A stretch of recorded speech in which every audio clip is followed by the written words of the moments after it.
Hello viewers, আসসালামু আলাইকুম। দেশ ও দেশের বাইরে থেকে যারা আমাদের আজকে ভিডিওটি দেখছেন সবাইকে জানাই আব্দুল আওয়াল ব্লগ 02 ইউটিউব চ্যানেলে সবাইকে স্বাগতম। আজকের ভিডিওটি দেখতে পারবেন বাংলাদেশ গার্মেন্টস ও টেক্সটাইল নিটিং সেকশনে কিভাবে সুতা থেকে কাপড় তৈরি হয়।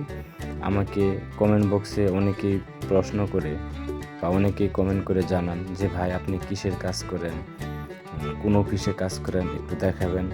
তাই ভিডিওটি আপনার জন্য এবং যারা ঢাকা, গাজীপুর, বাংলাদেশে গার্মেন্টস টেক্সটাইলে জব করেন তাদের জন্য আজকে ভিডিওটি। আপনারা দেখতে পাচ্ছেন সুতা থেকে কিভাবে কাপড় তৈরি হয়। দুই পাশে র্যাকের মধ্যে সুতা দেওয়া আছে।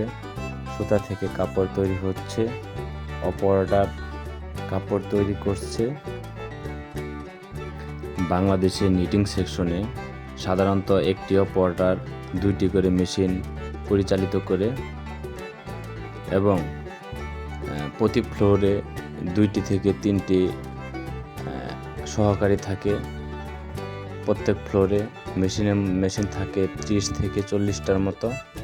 তারা সুতা ফ্লোরে নিয়ে এসে দেয় এবং অপারেটর যিনি আছে তিনি 2টি মেশিন দিয়ে কাপড় তৈরি করে মেশিনের মাধ্যমে। তো যারা জানতে চাইছেন বা বলেছেন, অনেকেই প্রশ্ন করেছেন ভাই আপনি কিসে কাজ করেন। আমি ভাই প্ল্যানিং সেকশনে আছি। আমার যিনি বস আছেন তিনি প্ল্যানিং ম্যানেজার, প্ল্যান দেয়, আমি তার সহকারী হিসেবে কাজ করে থাকি। তো সবাই আমাদের ভিডিওটি সম্পূর্ণ দেখবেন। ভিডিওটি কেমন হলো আমাদের কমেন্ট করে জানাবেন। পরবর্তী আপডেট আরও দেওয়া হবে ইনশাল্লাহ।